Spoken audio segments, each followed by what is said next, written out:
Have you ever bought a gadget that was amazing at first, but as the company stopped supporting it, it continued to lose functionality? This is called software tethering, and we'll cover how consumer groups are coming together to hold developers accountable as we sit down and sync up with Rocket IT's weekly technology update.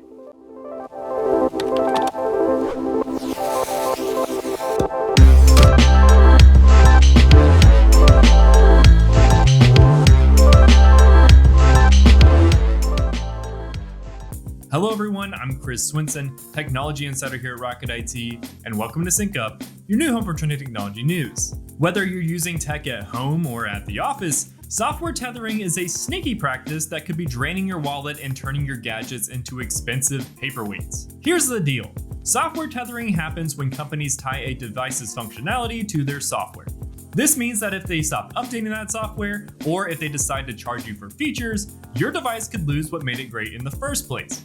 It's like buying a printer for your office and then finding out a year later that basic functions now require a subscription. Or worse, the company shuts down support entirely and your device is bricked. It's happening to consumers with their smart home gadgets, and it's happening in businesses with critical tech tools.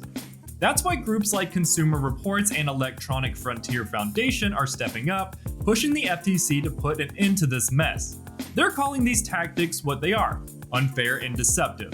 And it's not just an annoyance. It's a serious hit to anyone who thought they were buying something they'd own outright, only to have that taken away. To fight back, these groups are asking the FTC to step in and lay down some rules, like making companies clearly state how long they'll support a product on the packaging, ensuring that core features won't disappear just because updates stop, creating ways to keep devices useful even if official support ends, protecting the right to tweak and modify older tech to keep it going, and getting manufacturers to design products that are actually built to last. These proposed changes are a step in the right direction, but it's going to take time for any regulations to catch up. Meanwhile, it's up to us to protect ourselves. So how do you make sure you're not left with a device that stops working overnight? Here's what you can do right now to avoid getting caught in the software tethering trap. For consumers, first research the item before you buy it. Check the brand's track record on support and updates. Look for clear commitments to how long they'll keep your device running. Next, try to avoid devices that are overly dependent on support from developers. If a gadget needs constant software updates to function, think twice. Choose products with core features that work offline. Additionally, read reviews and user experiences.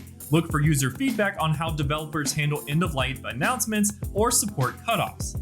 Finally, and specifically for businesses, plan ahead. Before investing in tech, consider the long-term viability of the products. Make sure the devices you choose will support your operations without unexpected costs. For organizations needing help navigating which technologies to avoid, a knowledgeable IT partner can help. In addition to guiding business leaders towards hardware and software that is sustainable, Rocket IT notifies organizations when it's genuinely time to upgrade and not just when manufacturers say so. For help avoiding short-lived tech, contact us using the link in this video's description. And to stay up to date on trending technology news, hit that subscribe button and the bell to catch us on next week's episode of Sync Up with Rocket IT.